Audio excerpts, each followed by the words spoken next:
Wahai Gen Z, di atas aturan ada etika. Kenapa kita semua harus peduli dengan anggaran? Banyak orang berpikir, kalau selama sesuatu sesuai aturan, maka semuanya sah-sah saja. Tapi, masalahnya, aturan itu seringkali masih bisa dimanipulasi. Di atas aturan ada etika. Nilai moral yang membedakan antara benar dan salah. Bukan hanya soal boleh atau tidak. Nah, dalam konteks anggaran Konoha ini, banyak kasus yang menunjukkan kalau tak aturan saja enggak cukup. Yang bikin merosot ini justru mentalitas culas yang mengakal-akalin aturan untuk kepentingan pribadi oknum. Dengan harga berlipat-lipat dari harga pasar. Secara aturan, dokumennya mungkin sah. Tapi secara etika, kita semua rakyat sebagai warga generasi anak bangsa kita dirugikan. Dampaknya apa? Uang pajak kita yang seharusnya buat kepentingan semua rakyat, semua warga masyarakat, malah masuk ke segelintir oknum memperkaya diri.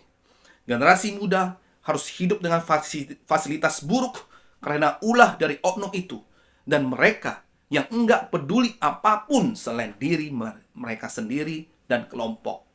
Kesenjangan makin parah.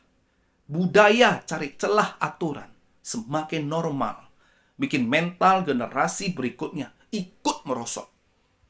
Kenapa Gen Z harus peduli? Kita sering ngomong soal ketidakadilan, tapi kalau kita diam saja, yang culas akan semakin merajalela. Generasi kita harus mulai bisa membedakan dan mau peduli. Mana yang legal dan mana yang bermoral. Jangan cuma lihat angka, tapi lihat juga dampaknya. Anggaran Konoha bisa saja sesuai aturan. Tapi kalau tidak ada dampak positif, pasti ada yang keliru. Jangan normalisasi kebiasaan buruk. Kalau kita tahu ada yang salah, tapi diam saja karena udah biasa, berarti kita juga ikut memperburuk keadaan. Pajak itu uang kita. Di negara Konoha yang sering kebobolan karena korupsi, kita butuh lebih banyak orang yang berani dan peduli. Gen Z berani bersuara lawan korupsi. Ini waktunya kita bergerak. Jangan tunggu kita jadi korban, baru sadar. Kejujuran adalah kepercayaan. Transparansi adalah kekuatan. Integritas adalah kehormatan.